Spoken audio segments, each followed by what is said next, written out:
Okey, hari ini kita akan belajar cara tangkapan bewak yang paling mudah. Kita pakai jerat.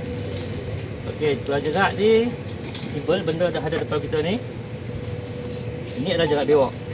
Siapa pernah tengok? Tak pernah tengok. Dia simbolik daripada racik burung lah, kita katakan. Racik burung dia pakai benang. Ini kita pakai tali nylon dan tangsi. Ini acak kebutuhannya. Sebab keras so tangan. Ulur tangan. Dia macam jari ya. Ini kita pakai tangsi 400. Kemudian ni nylon, dan nylon kecil ni kita buat untuk dia lock. Main. Okey. Mudahlah. Ni tali kita pakai. Kalau ini saiz biawak air yang dalam 5 kilo ke bawah pas lah. Kalau 12 kilo ke dia pakai yang besar lagi lah. Kita akan buat mengikut saiz biawak yang kita tengok lah. Okey. Kita akan pasang. Ini tali 400 gram tangsi.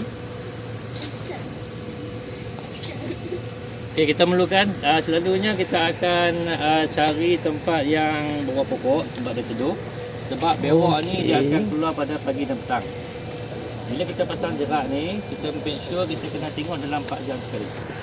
Sebab dia akan kena terjerut mati ya. Kita nak elak daripada mati 4 jam sekali. Okey. Baik, selalunya kita akan pasang di bawah pokok. Okey, ini kita pacak dulu.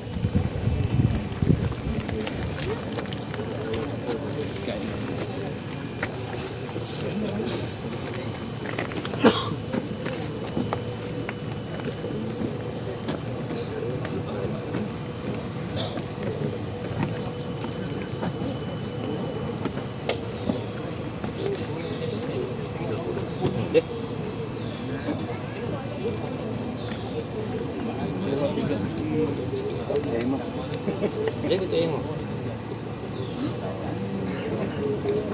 Ada mau ya.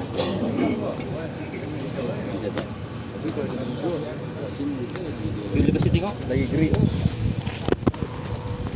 Gambar. Balik buat.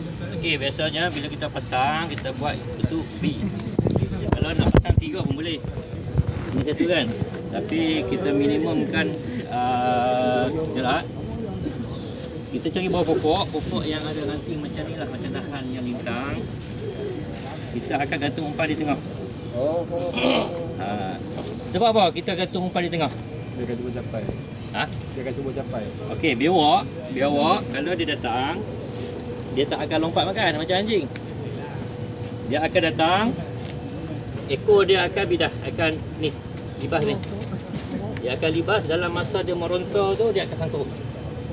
Masa dia nak libas dengan ekor dia kan. Sini kepala dia akan sampai, akan sangkut, tangan dia akan sangkut. Akan sangkut lagi. Itu dia akan terjerat.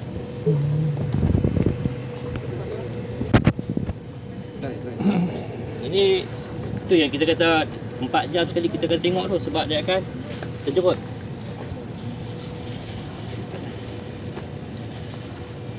Lalu biawak tangkap macam mana? Kan?